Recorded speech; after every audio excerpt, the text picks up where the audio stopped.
આ રીતના કાંદા, ટમેટા, આદુ, મરચી, લસણ બધું નાખી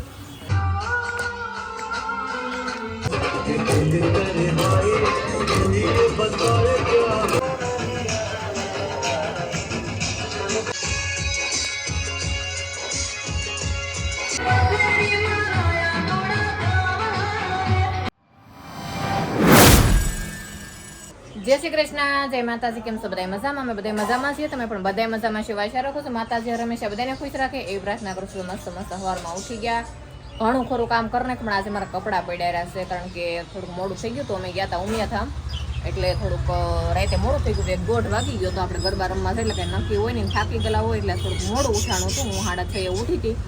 પછી ઉઠીને ફેન પપ્પાને જવાનું એટલે ભાખરી કરી નાસ્તો બાસ્તો કર્યો, નાહી ધોઈને એવી ગઈ જશે કામે, અને થોડી ઘણી હાડી ઓટવાની હતી, મેં ઓટી નાખી છે. અને તો આપણા કપડાં પડ્યા છે. આજ તો આખો ટપ ભર્યો, આ રૂમાલને બધા ધોવાશે મારે, તો કંઈ નહીં, આપણે કપડાં ધોવા મળી, પોતા મારી દઈ, પછી બપોરની રસોઈ લેવાની થાય. અને ફેનિલ ભાઈ આ શું કરશો બટા? ફેનિલે તો ક્યાંક ચડાવી દીધું છે. મેં ઓલા વિડીયોમાં નતું કીધું, આ શું છે? VR box. આની અંદર બધી 3D માં દેખાય. એવું છે? વિમાન છે, એની અંદર હું ચડું છું, હેલિકોપ્ટર છે, અને આ એક મોટર. અહીંયા તો નામ છે, અહીંયા ભરે અહીંયા VR બોક્સ.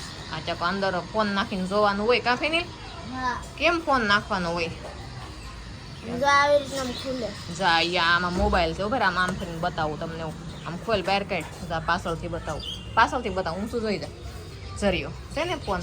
આ રીતના આમાં કરી અને પછી આમ અંદર નાખી દે, એટલે પછી આમાંથી કાચ હોય એ પ્રમાણે એને દેખાય.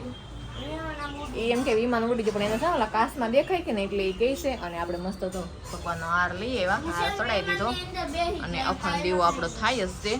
જો હા, વિમાનની અંદર બેસી ગયા, પાયલોટ ને ઘણા બધા જણા છે.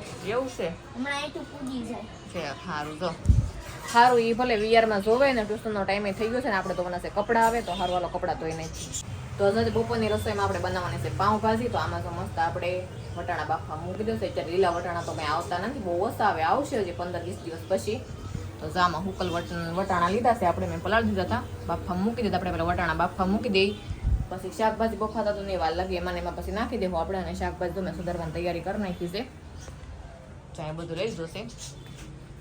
દૂધી, ફુલાવર, લસણ ને કાંદા આપણે નાખી દેવું. પછી ગ્રેવી કરીને બટેટા, મરચાં અને એક રીંગણું કટે છે. રીંગણું નથી આપણી પાસે, પણ હાલશે.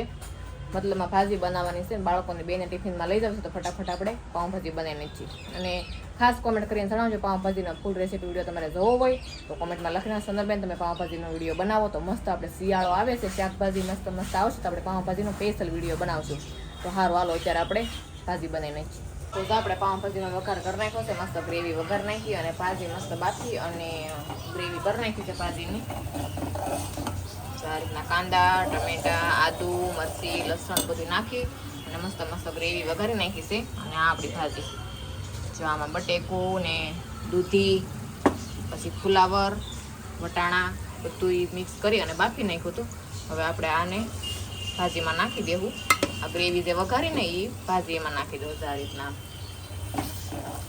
બધું નાખી દે, આપણી ભાજી મસ્ત બનીને તૈયાર થઈ જાય. તો એક હાથે તો મને નહીં ફાવે, તો હું આ બધી ગ્રેવી કરીને એ બધું મિક્સ કરી દઉં. તો જો આપણી મસ્ત મસ્ત ભાજી બની ગઈ છે. આ રીતના ચેક દેખાવ આવે છે ભાજીનો. મસ્ત બહુ તેલ નથી નાખ્યું, માપનું તેલ નાખ્યું છે મસ્ત. હવે ધાણા નાખી દેવું, આપણે ધાણા એડ કરી દેવું. તો ભાજી બની ગઈ, અને પાવ આપણે લાવવાના બાકી છે હજી. રેડી? તો ખાસ કોમેન્ટ કરીને જણાવજો મારી ભાજી કેવી બની એમ. વિડીયોમાં પહેલી વખત ભાજી એવી હોય કે નથી એવી, લગભગ ભાજી બનાવી જ નથી અમે. તો જો આ રીતના ભાજી બનાવી નાખી. હવે આપણે પાઉં લેવા જવાના છે, અને તમે બધા આવી જાઓ ભાજી ખાવા. જય શ્રી કૃષ્ણ, જય માતાજી. જો આજ તો હવે આપણે સાંજે મળ્યા, કારણ કે હમણાં તો જો સાંજે જ મળવાનું રહે, કેમ કે આપણે હવે નવરાત્રિનો દિવસો હાલે છે. રાસ ગરબાને આમ બગડ છટો બોલાવી છે, બાકા ઝીકી બોલાવી દેવાનું છે, મસ્ત રાસ ગરબા રમવાના છે. તો જો હવે આપણી ધાબા ઉપર વહી જવાનું છે રાસ ગરબા રમવા, આપણા ટેરિસ ઉપર. એટલે આપણે ધાબા ઉપર જ થાય છે નવરાત્રિ, તો બહુ મજા આવશે. અને ખાસ કરીને આજે તો શું છે, 2-3 કોમેન્ટનો જવાબ આપણે દેવાનો છે. તો ઘણા 2-3 જણા એવું પૂછે છે કે દીપક તમારે શું થાય છે? તો દીપક છે મારો નાનો ભાઈ છે, અને એના 2 ટેણિયા છે, એના 2 છોકરા છે, અને બીજું કોમેન્ટમાં એવું હતું કે તમારા પપ્પા શું કામ કરે છે. તો જો ફાઇનલી આપણે હીરા જે ઘસતા હશે ને તેને તો ઓલરેડી ખબર જ હશે કે એ પેલ કાપે છે અને પેલના જે ઓટોના મશીન આવે ને એમાં જાય છે. એટલે અઠવાડિયું નાઇટ હોય અને અઠવાડિયું દિવસ હોય એવું હમણાંથી એને ચાલુ થયું છે. તો બસ ખાસ તો એ જ તમને કહેવાનું. અને હમણાં બીજી એક તમને રિક્વેસ્ટ કરવાની છે. હમણાં જેટલા અમારા વિડીયો જોવે છે ને એ બધા લાઇક નથી કરતા. તો પ્લીઝ યાર લાઇક કરવામાં શું છે, અહીંયા ક્યાં કોઈના પૈસા બેહવાના છે. હમણાં તો કોમેન્ટો હાવ ઓછી થઈ ગઈ બધાયની. તો પ્લીઝ લાઇક કરો, કોમેન્ટ કરો. અને હા છે એક મારે ભૂલાઈ ગયું છે કે ઉમિયાધામમાં રાસ ગરબા જે આપણે રમઝટ છે ત્યાં શું ટિકિટ છે. તો લેડીઝના 40 રૂપિયા હતા અમે ગયા ત્યારે અને જેન્ટ્સના 50 રૂપિયા હતા. એટલે આવી રીતના ટિકિટ છે. અને પછીના દિવસે કેમ હોય કેમ નહીં એ તો કંઈ ખ્યાલ નથી, પણ અમે આવી રીતના ટિકિટ લીધી હતી. જેન્ટ્સના 50, લેડીઝના 40. તો ફેમિલી આપણે જો આ ચોથા નોરતે માતાજીના દર્શન કરવાનો અંજળ થયો છે. કારણ કે ઓલરેડી 3 નોરતા વૈયા ગયા છે. પણ ઓસિંતાનું આપણે દેશમાં જવાનું છો ને ચોથા નોરતે આપણે માતાજીના દર્શન થાય. જો જય અંબે માં.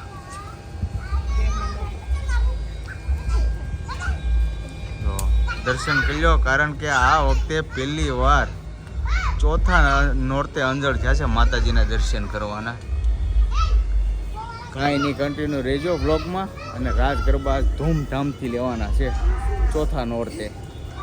આ બધા ત્યાંના ચિલ્લર પાર્ટી જો ધૂમધામથી તૈયાર થઈ ગયા છે. હે રાસ ગરબા રમશો ને બધાય? પાકું ને? ફૂલે ફૂલ મોજ આવી જોયો.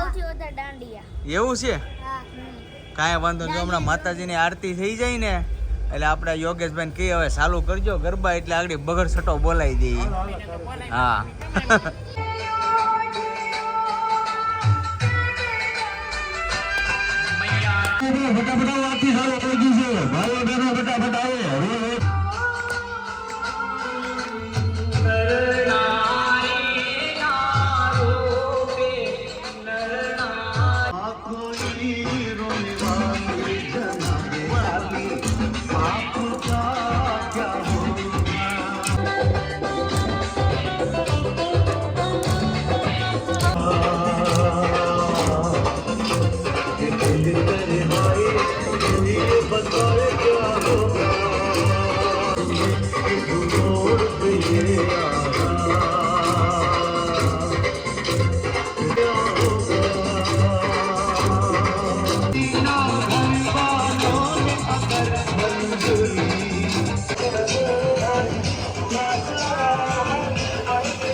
તો હવે રાસ ગરબા લઈને થાકી જાય એટલે ભૂખ લાગી જો નાસ્તો કરવા મસ્ત બેસી જશે અહીંયા. જોરદાર મરચાં સેવ ખમણ ને હવે જો હાવ થાકી જશે, આખા પલટી જાય. જો ગરમી હવે છે ને ઘડી પોરો ખાઈ લઈ, નાસ્તા પાણી કરી લીધા છે.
મારો ફેમિલી હવે રાસ ગરબા બધે કમ્પ્લીટ લઈ લીધા છે. બહુ એટલે બહુ મજા આવી ગઈ. આપણો આજે પહેલો દિવસ હતો, આમ ચોથું નોરતું હતું. બહુ મજા આવી ગઈ. હવે તો આપણે ઘરે વી આવ્યા છીએ. અહીંયા બધે વી આવ્યા. હવે તો ઘરે આવવું પણ કેટલા વાગ્યા છે? 12:30 વાગ્યા. મસ્ત મજા આવી ગઈ બધાને રાસ ગરબા રમવાની. તો સારું ફેમિલી, આજનો વ્લોગ અહીંયા કરશું પૂરો. તો આજનો વ્લોગ કેવો લાગ્યો ખાસ કરીને કોમેન્ટમાં જણાવજો. અને જો તમને ગમે તો લાઈક કમેન્ટ શેર કરવાનું ભૂલતા નહીં. અને ચેનલમાં પહેલી વાર આવ્યો તો ચેનલને સબસ્ક્રાઈબ કરી લેજો. તો સારું, ફરી મળીશું નવા વ્લોગની સાથે. ત્યાં સુધી બધાને જય માતાજી, બાય બાય. અને ખાસ કરીને કોમેન્ટ કરજો રાસ ગરબા દોઢિયા ટીટોળા કેવું આવડે છે. સારું, જય માતાજી, બાય બાય.